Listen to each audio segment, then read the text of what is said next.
morning, everyone. Welcome to the Catalyst webinar series presented by the Southern California PGA Education Committee out of the section office. My name is John Kulo. I am also this week's presenter, presenting on driving merchandise dollars per round and increasing your merchandise per round revenue.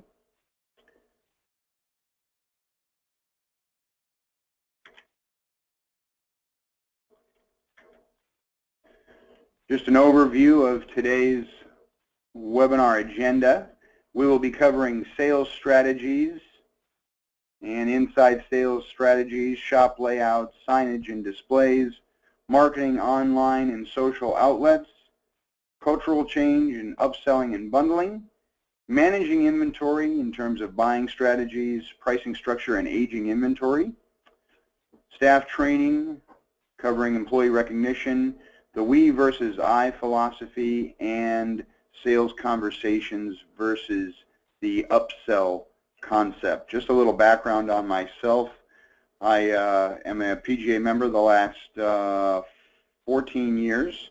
The bulk of my experience coming from the private sector as an assistant professional and head professional at various country clubs such as South Hills Country Club, San Gabriel Country Club, Glendora Country Club, Candlewood Country Club in Whittier, and then I came to American Golf as a general manager in 2012 and have managed properties in Glendale at Shoal Canyon Golf Course and here in La Mirada at LA County facility La Mirada Golf Course, where I currently am the general manager.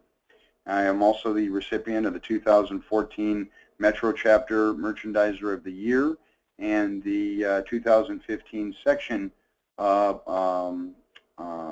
Public Merchandiser of the Year as well. Thank you for joining us this morning.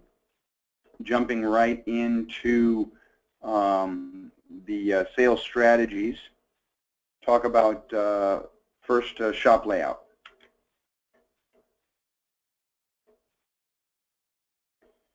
In terms of setting up the golf shop layout, we want to first determine traffic flow and patron, customer, member, congregation areas, not only when they are in line at the point of sale, but also the points of entry and the most used traffic patterns to and from the position A, or the most important spot in the shop, which most times is the counter. At a public golf course, the patron needs to enter the golf shop and get to the counter to pay for the green fees and pick up the cart. And in a private arena, the member comes into the shop to a lot of times sign for their card or check in, or pick up range balls or communicate with the golf professional staff in some fashion. So there is a destination inside the golf shop, which 99.9% of the time that destination is the point of sale register. In cases that there's bigger golf shops, there's a point of sale 1, there's a point of sale 2. So you need to determine the point of sale 1 and the most commonly used traffic pattern to get from the main entrance to the point of sale 1. Many times there's a secondary or even a third entrance.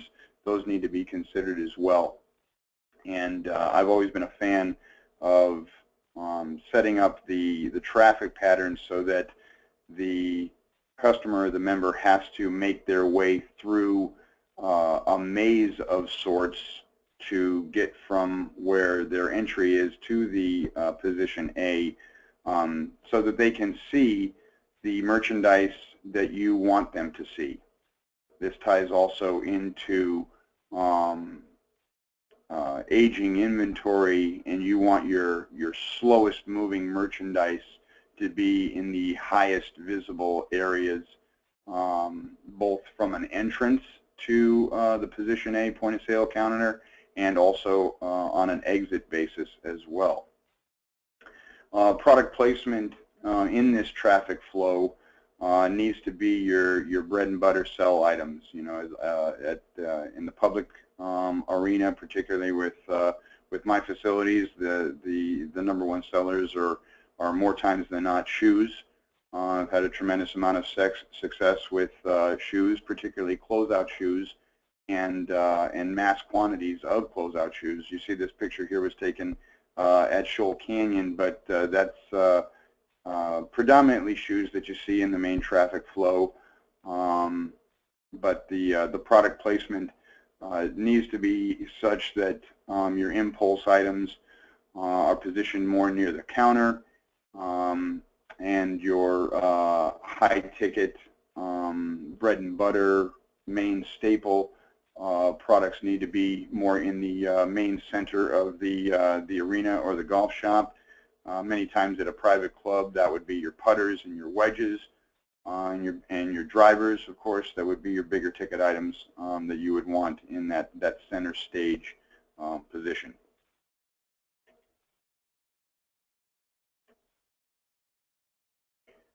Talking about signage and displays, the signage, if it's in a position where the traffic is in motion, you're going to want your signage to be big and loud, and you want the information to be read on the move.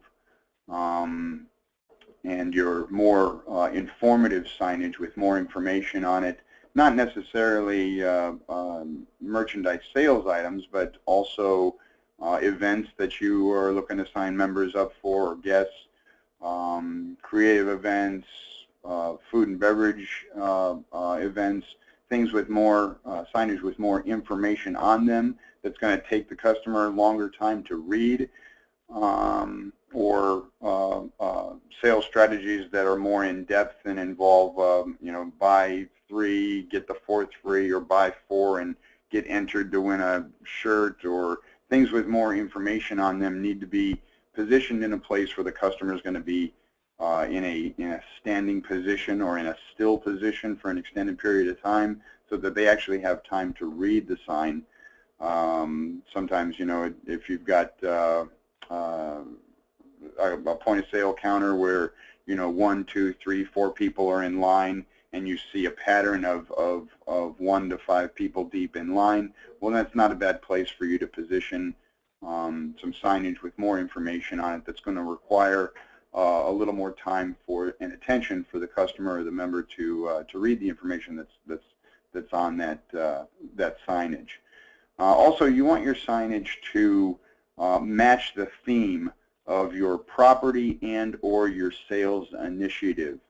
If it's a new line of a premium brand clothing that's got a nice display around it, and has a great deal of quality, and you're not pushing the discount or price point of the merchandise, and it's more the quality or the newness or the theme, you're going to want your signage to match that. You're going to want it to be professional.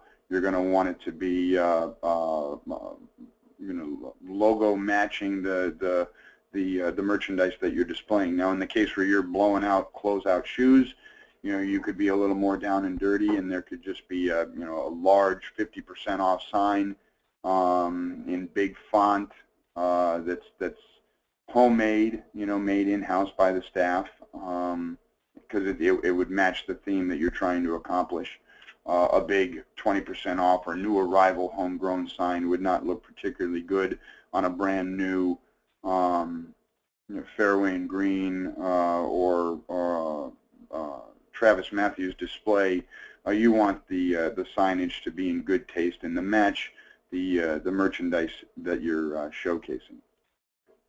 In terms of hats, shirts, shoes, and accessories, you want it to be appealing. You want it to be organized, and that goes back to staff training and creating a culture where the merchandise and the perception of the merchandise is important to the staff, and that comes with training. The use of nesting tables to display hats has always been effective in my experience, because hat cubbies are nice because they allow you to stock a lot of merchandise in a small area, but the hat cubbies are really only visible to the customer or the member from a straight-on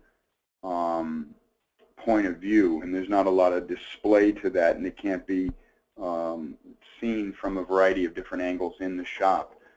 And this needs to be weighed also with, impulse as well, because sometimes a hat cubby makes sense because many times your hats are impulse items, or they're a price point that sell themselves in terms of sun protection and or logoing memorabilia to mark the person or the customer's visit to your facility. Folding shirts has always been an area of opportunity and challenge in my experience, because again, it comes back to the staff training. It only takes one person to sort through a few stacked shirts looking for their size for them to destroy the display, and that needs to be stressed to the staff that if that's the theme and the look that you're going for, then the staff needs to be led in a way that they know that after a patron or a member goes through a display, that the staff tidies that up and returns it to its intended form shortly thereafter. In places such as bigger volume public golf courses, the use of hangers and racks and mobile racks have been very effective to not only maintain the good appearance of the merchandise, but also in a low maintenance fashion as well. Shoes. Again, if you're blowing out shoes, and even when you're not blowing out closeout shoes, even when you have new arrivals, I think tables and stacking in high traffic areas are effective anytime you're selling shoes. I think unfortunately more times than not, shoes, even new arrivals and new styles and models, tend to find their way to the corners of the shop, where the only patrons or members that you have going after them are the ones that are in need. A good successful shoe selling operation not only sells shoes to the patrons and the members that need the shoes, but also to the ones that buy them as an impulse item as well, because shoes are one of those things where, regardless of the skill level of the player or the frequency in which they patronize your facility or play rounds of golf, everybody needs shoes, and they're always in that price point, even high-end shoes, where the buyer justifies the sale, and it helps with turn rate when they're positioned better in that manner. With the accessories, you want to have items that are relevant to your clientele, and they need to be displayed in areas where they are treated as impulse items. And I have tees on there, but a lot of times tees don't need to be displayed, because the truth about tees is, if they forget the tees in a public golf course setting where you actually sell tees, if they forget the tees, they're not going to get far from the golf shop before they realize that they forgot the tees, and they're going to come back. At my facilities, we don't even display retail tees anymore. They're kept behind the counter, under the counter, because we know that the customer is not going to get very far without them. But other situations, like other items, accessory items like sunscreen and cooling towels, those are great ideas, and the customer will realize once they get on the course that they didn't get those, and they won't return for those. They'll just rough it and go without them. So when you have them in high visibility, point of sale locations, it really helps to improve their turn rate. Continuing on with sales strategies in terms of marketing online and social outlets.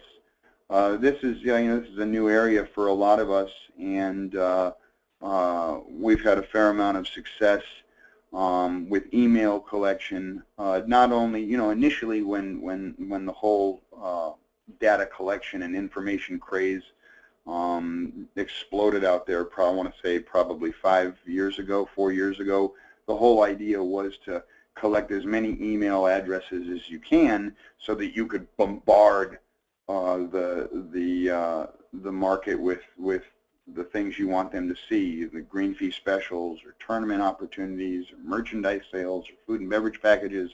And that was kind of the name of the game, was just, get as many email addresses as you can so that we could, so we could blast them with information.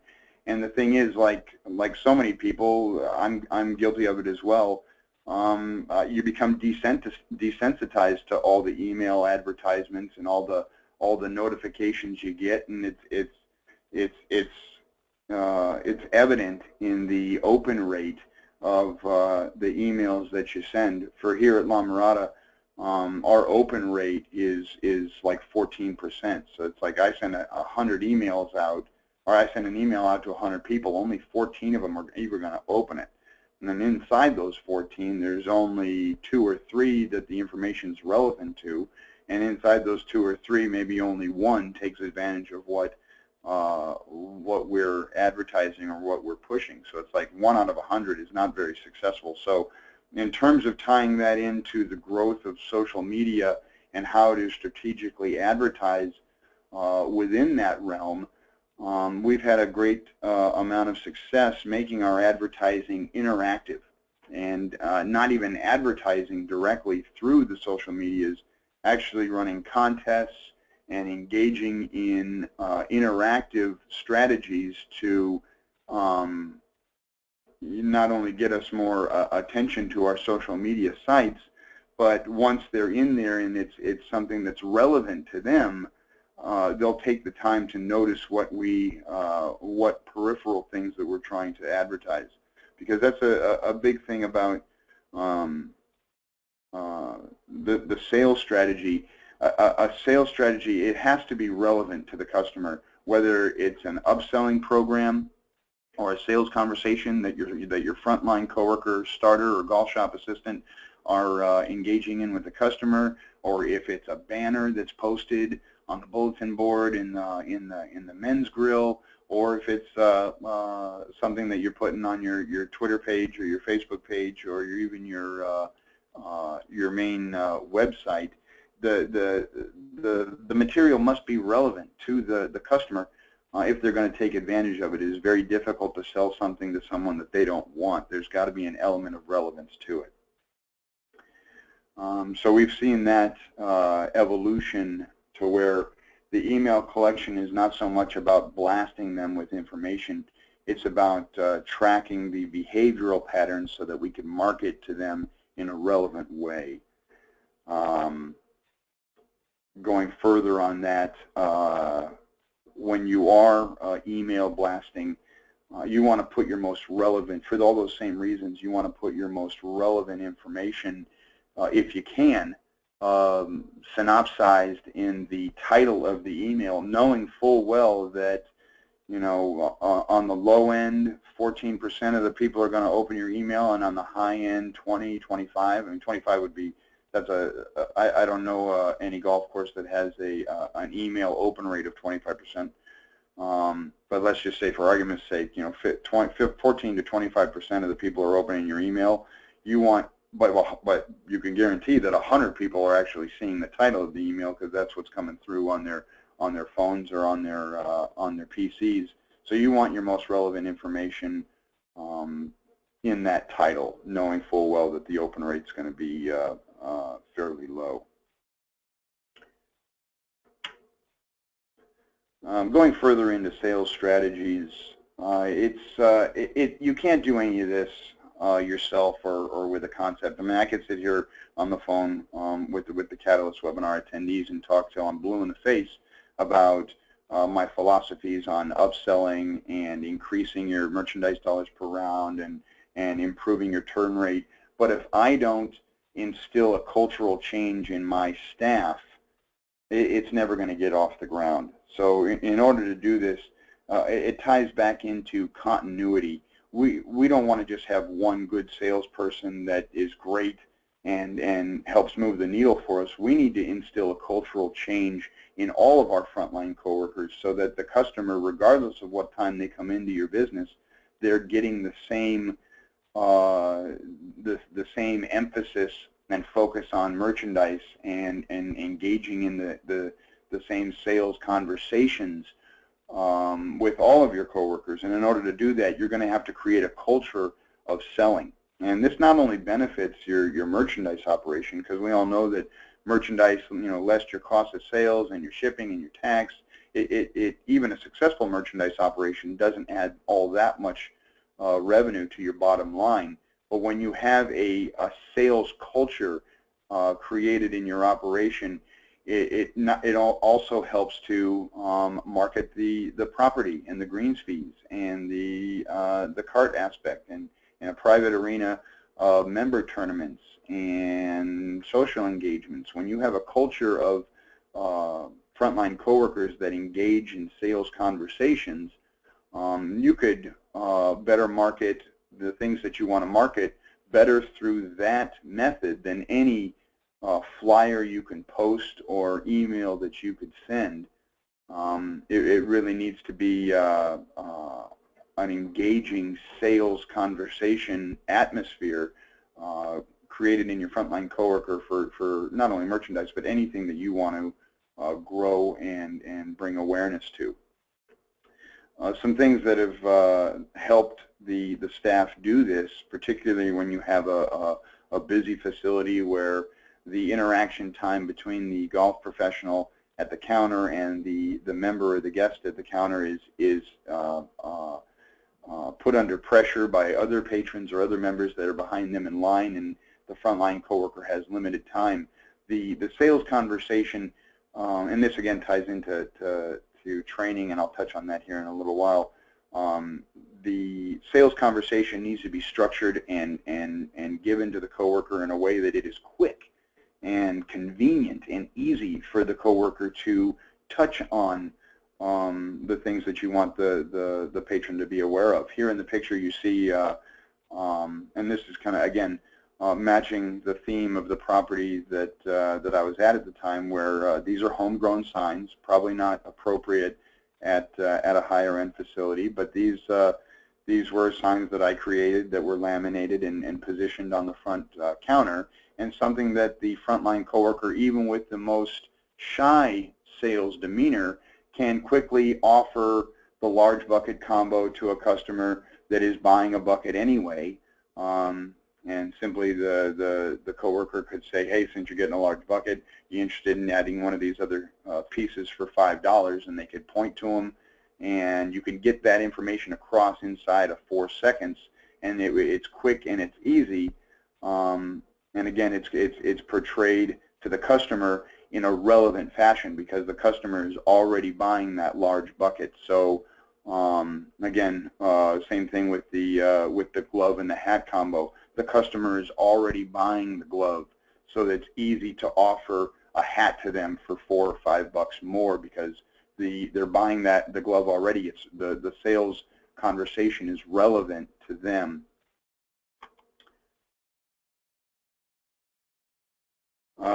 Also going further into the 2 for $12 combo, if they're already getting the hot dog chip in the water, perhaps you could get them to go up $3 into a sleeve of balls or any one of those 4 combinations thereof.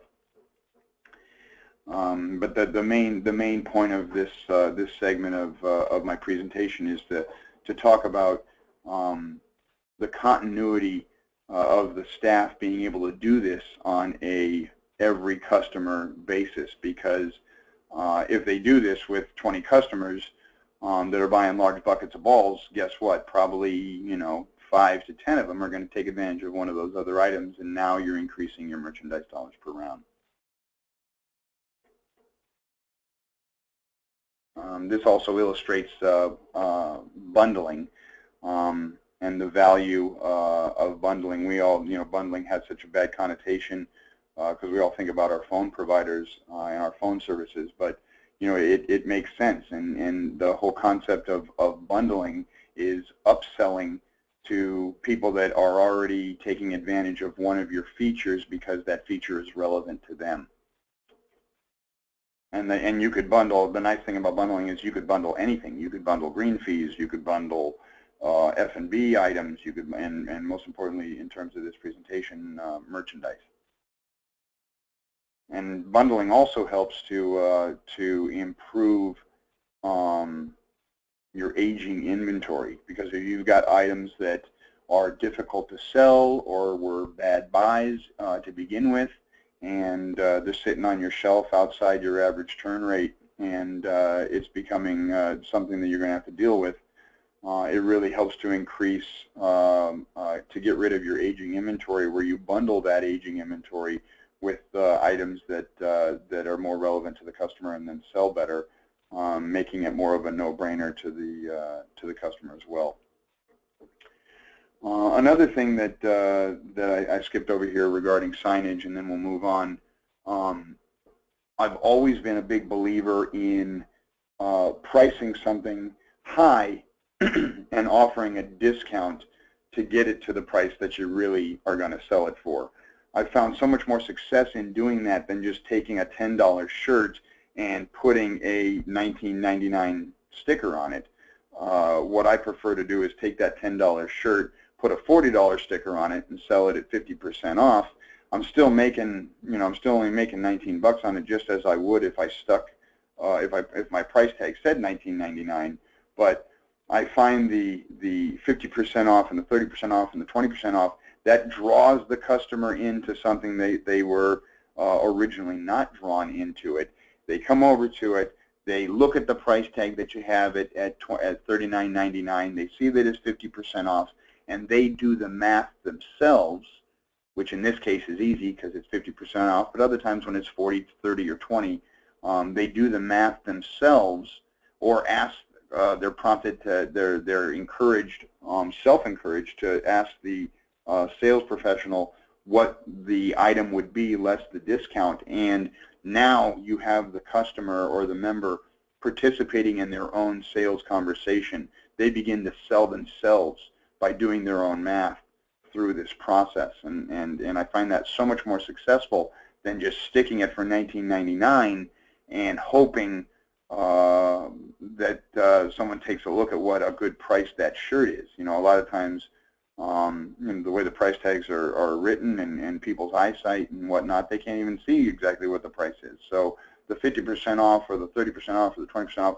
that signage and the price being stuck at a higher rate, that whole process creates more of an interactive sales environment where the customer or the member or the patron begins to sell themselves, and perhaps in their mind during that whole sales interaction, the product becomes relevant to them where it previously wasn't, just because of the savings that they have determined through their own rationalization.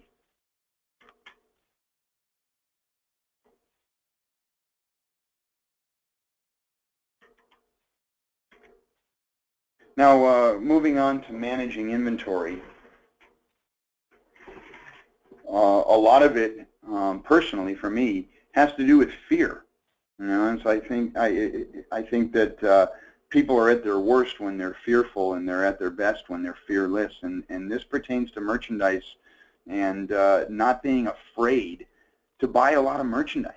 When you've got closeout opportunities, we all do it. You get the emails from the reps that say, hey, here's the closeout list, and you start looking through the closeout list, and you start putting sizes together in terms of shoes or apparel, and before you know it, you've gotten overzealous, and you see that you've got 100 pairs or 100 pieces of apparel on your closeout list, and immediately fear takes hold, and you're like, whoa, I can't bring in all that, that's too much, and the fear will get you to cut down your closeout selection, and then you end up bringing in 40 pieces, and it's not enough.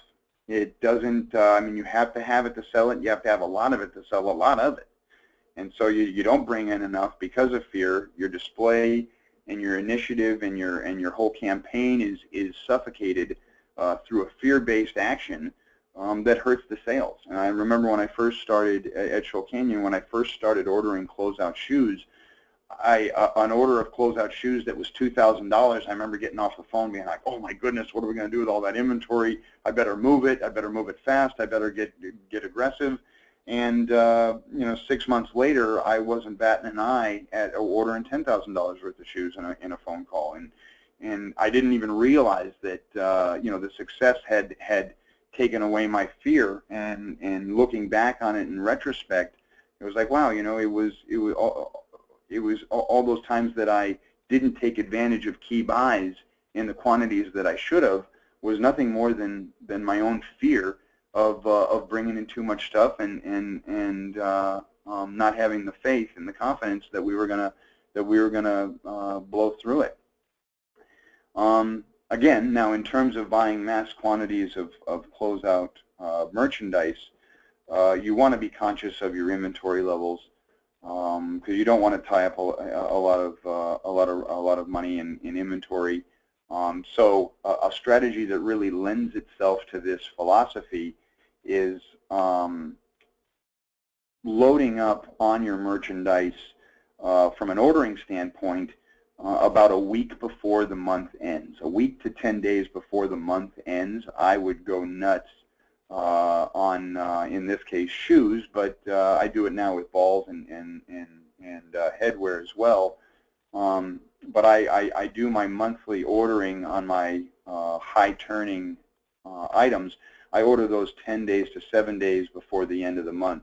Then they come in, you know, over the next 5 to 10 days, and I don't put them in until I have counted the month's inventory. And then when inventory is closed and we roll into the new month on the 2nd or the 3rd, that's when I receive all that new stuff that I brought in. So the idea is you want your inventory to be as low as possible at month end. And when you bring in new stuff, you want to have the entire, as much of the 30-day period of an opportunity to sell that new stuff so that when the month end ends again and you repeat this whole process, your inventory is as low as possible. That the year that I got I was fortunate enough to get the Metro Chapter Merchandiser of the Year at Shoal Canyon, oddly enough, and believe it or not, it's true, our turn rate in that shop was 7.4, which it's unbelievable. The average turn rate in golf shops attached to green grass facilities nationwide is like 2.2, 2.4. Successful golf shops that turn a lot of merchandise are in the 3.5s or slightly higher.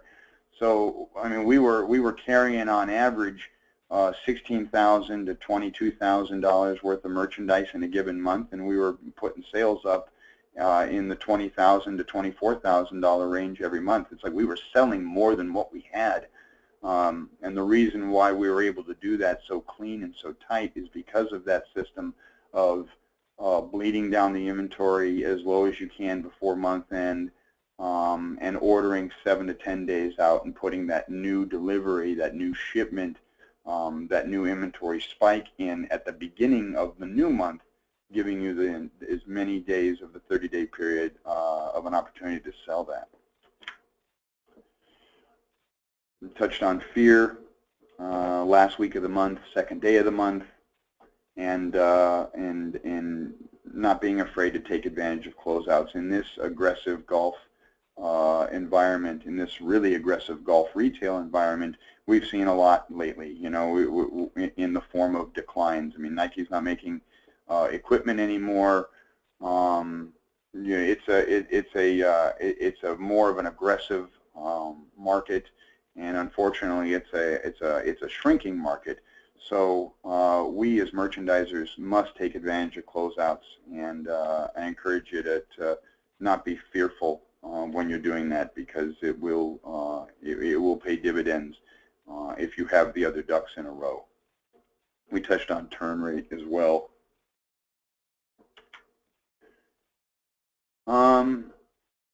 Establishing a good cost of goods. A lot of times when you're blowing through closeouts, even closeouts, and when you have a pricing structure on that, maybe your cost of goods is not so good on your bigger selling items, and you want to take advantage of the margin items that you do have opportunity to make good cost of sales on.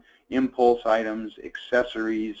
You know, I don't sell that many gross dollars in accessories, but accessories are great, and I love them and I need them because the cost of goods is so low on accessories.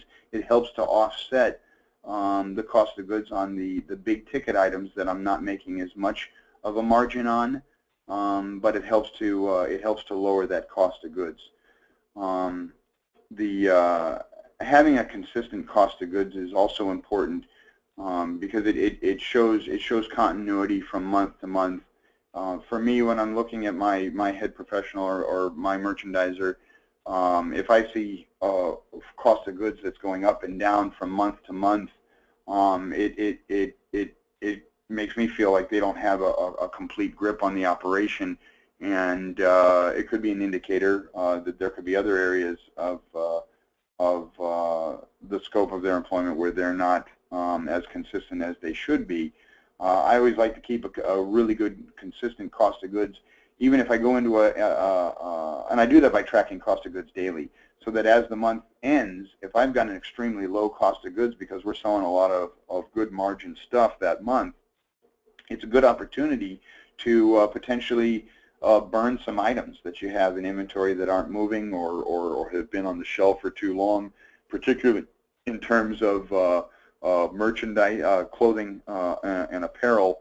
The longer you have it in the shop, obviously it gets shop worn. It gets to the point where you can't sell it. The lighter colors actually start to get dirty. And so when you're monitoring your cost of goods on a daily basis, it allows you at month end to potentially take some items out of inventory to swell your cost of goods to your consistent target, and at the same time allows you to get stuff out of inventory that you could sell on a $5 rack or a $10 rack, because it's not hurting you at that point because you burned it. And I know it could be kind of confusing, but I say this meaning that if you're tracking your cost of goods daily and your target is 65% cost of goods, and you're going into the last several days of the month and you're trending towards a 59% or a 60 or a 61% cost of goods, and you close the month that way, there's an opportunity there to go in there and take some items out of inventory to put on a blowout rack, or to turn into employee gifts or uniforms. There's all kinds of creative stuff that you can do with that while maintaining a consistent cost of goods from month to month.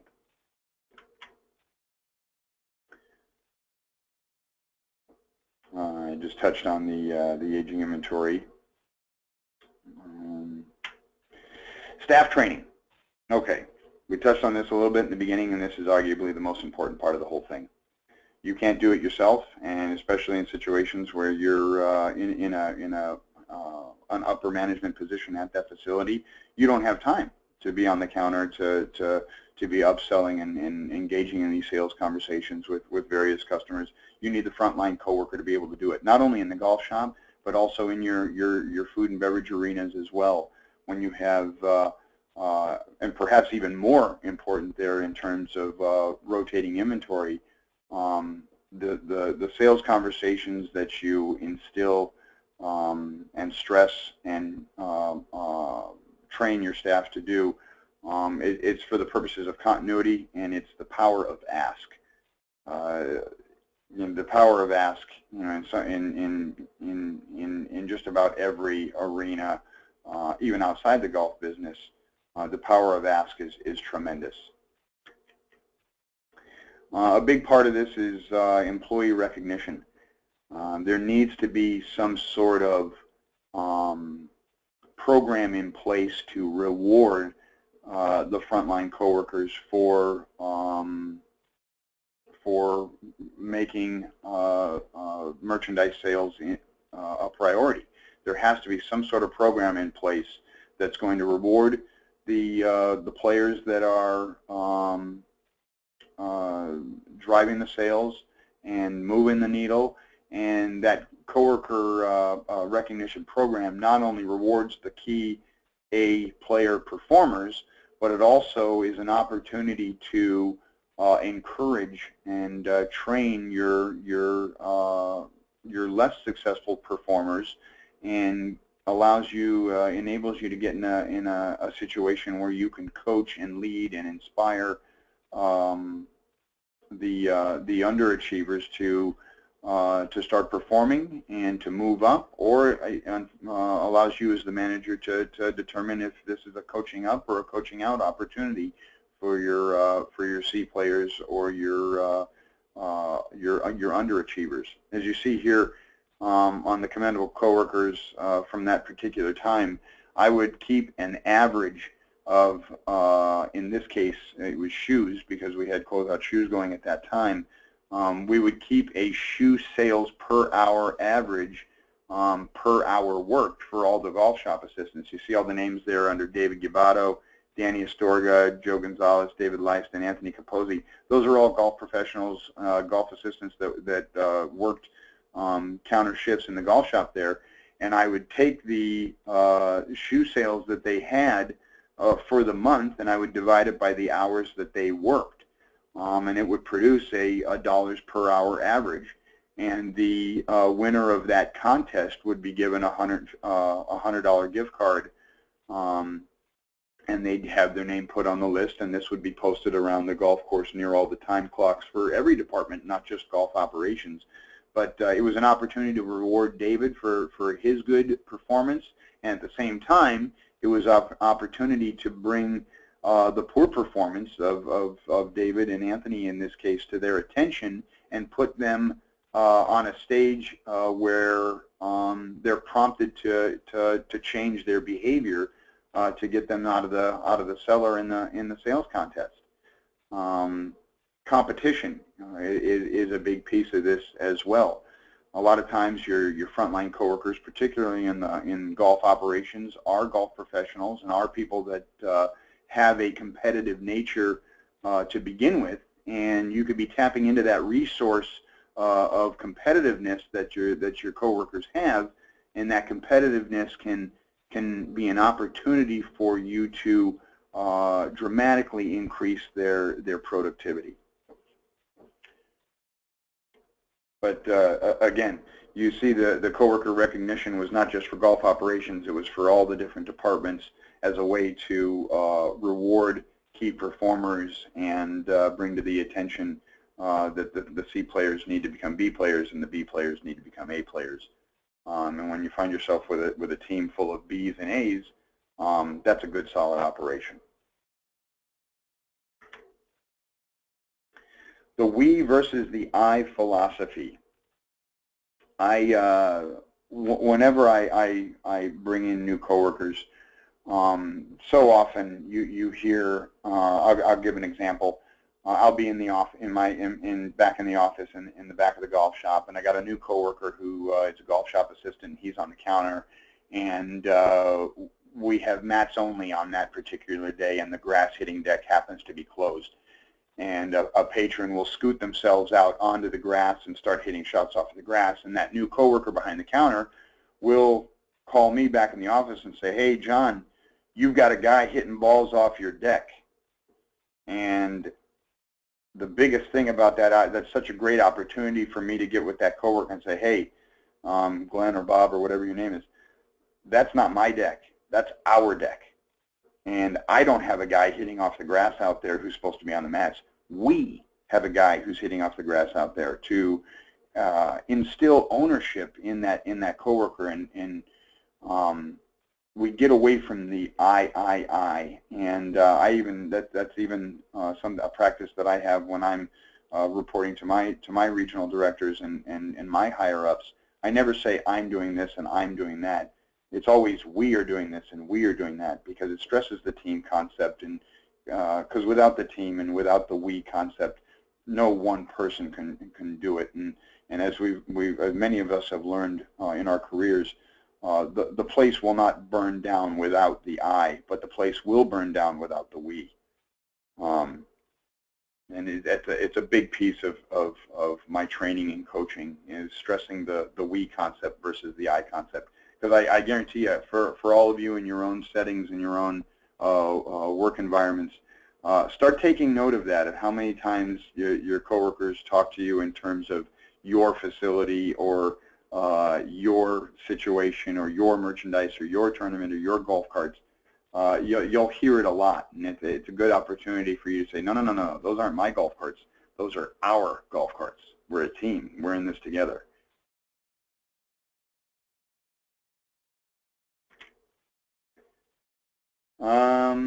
this is a little different because you know, I host the Catalyst webinar, so I take the questions and I facilitate the questions for the presenters from week to week. In the case of this week, where I am the actual presenter, looking at the questions, no questions have come in at this time.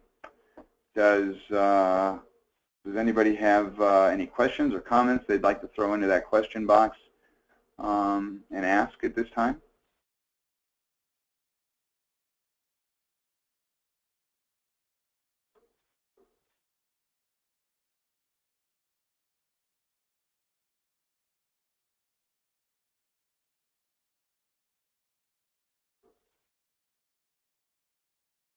Okay, a question has come in. How do you establish relationships with vendors to prioritize taking advantage of closeouts? Well, okay, the question is, how do you prioritize, how do you establish relationships with vendors so that you're on the front of the list for key opportunities and buys?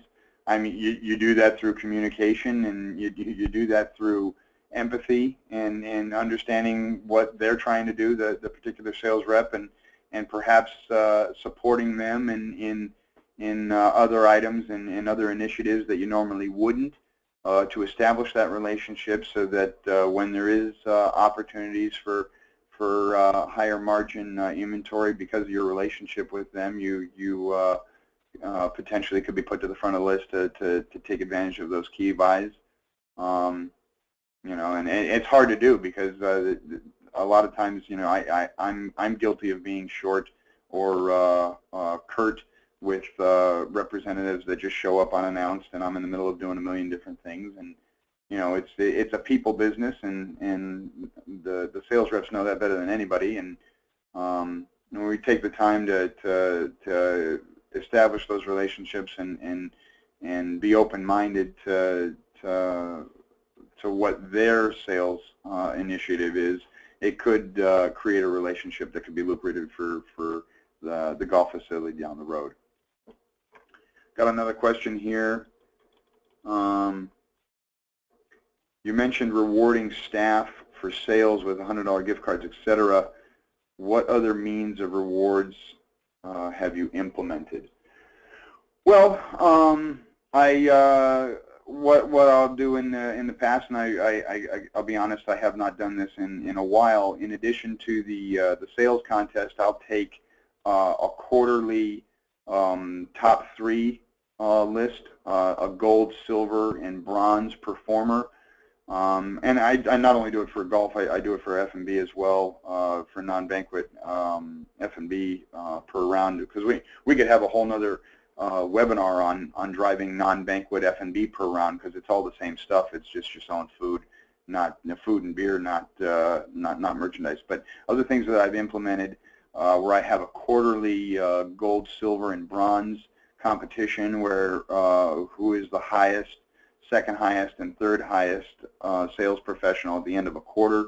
The 4 of us will go play someplace nice, where perhaps the golf assistants wouldn't normally be able to play, and so it would be special to them, and you know, take them to play golf and buy them dinner and spend the time to let them know that what they're doing is right, what they're doing is appreciated, and what they're doing is recognized. And again, that's an opportunity for the underachievers to step up as well. I have another question here that says open to buy strategies from Jim. I don't, so some open to buy strategies. Well, quite honest, to be quite honest, I don't, I've been fortunate enough to not be burdened, for lack of a better term, with ceilings on what I can bring in. Of course, I know in the private arena you are. I mean, you only want to carry so much apparel, you only want to carry so much shoes, because the perception and the appearance of your shop is of the utmost importance because it's kind of the flagship of the entire golf operation. Even though it's a low needle mover from a revenue standpoint, it's a perception tool for new members, current members, and it's the hub of the golf operation. So open to buy strategies, you just gotta you gotta stay within the parameters of what you got to work with, and stay on top of the room that you have. I'm probably not answering that question very well, but at any rate, it looks like those are all of the questions that have come in. It is 8:52. I want to thank everybody for attending the Catalyst webinar. We had a few more attendees today than we normally do. I want to extend my gratitude to everybody that tuned in. As usual with the Catalyst webinar, a 10-question quiz will be going out this afternoon, along with the YouTube link to this morning's presentation, and a PDF file of the PowerPoint slide as well. Please take the 10-question quiz and return it to Sharon Kirkman at pgahq.com. A score of 70% or higher on the quiz will earn you 1 MSR credit. And our next webinar, Catalyst webinar, will be on, I believe, the second Thursday of September, which will be, actually, I'm sorry, I don't have it in front of me because I'm on my, I'm on the PowerPoint presentation. But keep a lookout. I'll put it in my email as well this afternoon. The next presenter and the next date for the Catalyst webinar series. I do know that on September, okay, I think it's the 8th, it's September 8th, but you'll see it in the email. Also want to bring to your attention a very important Catalyst webinar on September 22nd. It's going to be the Cracker Barrel Open Forum.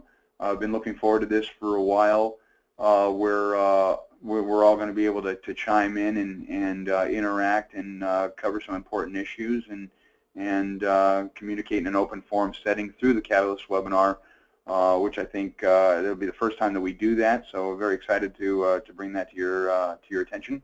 But I want to thank you for your time today, and thank you very much for attending the Catalyst webinar series. We will see you soon, and I will talk to you on the email. Thank you very much for attending. Have a good day.